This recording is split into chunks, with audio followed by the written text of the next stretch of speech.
অসমৰ কাব্য জগতৰ নব্য যুগৰ বৰেণ্য কবি দেৱকান্ত বৰুৱাদেৱৰ 1950ৰ দশকত ৰচিত মোৰ দেশ মানুহৰ দেশ কবিতাটি স্বাধীনতা দিৱস উপলক্ষে মই পুলকজ্যোতি শৰ্মাই আবৃত্তি ৰূপত উপস্থাপন কৰিছোঁ। মোৰ দেশ মানুহৰ দেশ,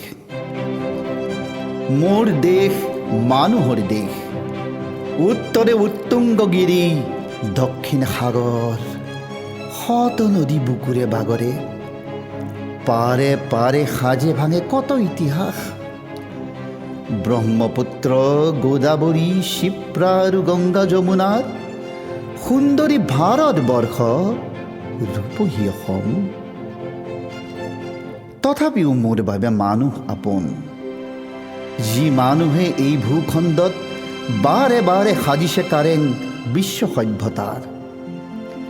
সৃজনৰ আৱেগত হাবি কাটি নগৰ সাজিছে, জীৱনৰ মৃত্যুদীপ্ত তীব্ৰ প্ৰেৰণাত পাৰ হৈ উচ্ছল বাৰিধি, পাৰ হৈ গভীৰ অৰণ্য দ্বীপময় ভাৰত ঘূৰিছে, কম্বোজত সাজিছে ওংকাৰ ধাম। আত্মাৰ আদেশ মানি অতিক্ৰমী হিমালয় তিব্বতৰ বৰফস্তূপত যি মানুহে মৈত্ৰী আৰু অহিংসাৰ শলিতা জ্বলালে, সেই মানুহৰ দেশ মোৰে মহান স্বদেশ।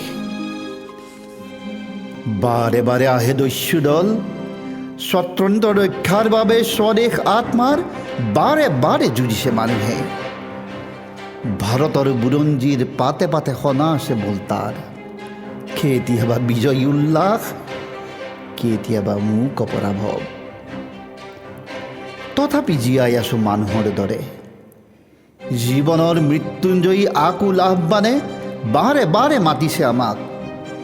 তেজেৰে আমাৰ পানীপথ, হলদিঘাট, পলাশীৰ শৰাইঘাটৰ মাটি সেমেকাই আমি তাক কৰিছোঁ গ্ৰহণ। ফাঁচিকাঠে মাতিছে আমাক, আমি তাৰ নিমন্ত্ৰণ প্ৰত্যাখ্যান কৰা নাই। সেইবাবে নতুন ভাৰত এয়া, ঘৰে ঘৰে আশাৰ প্ৰদীপ, পথাৰত সোণোৱালী ধান। নতুন দিনৰ স্বপ্ন দুচকুত ডেকা গাভৰুৰ দুবাহুত শক্তিৰ সঞ্চয়। বাহিৰত বাহিৰত কিহৰ আধাও, দস্যুদল দুৱাৰ দলিত।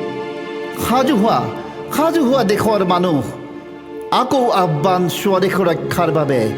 আকৌ আহিছে শুনা মৰণৰ উদগ্ৰ আহ্বান। যি মৰণে যুগে যুগে জীৱনক কৰিছে অমৰ, তাৰ আমন্ত্ৰণ কোনে নেওচিব পাৰে।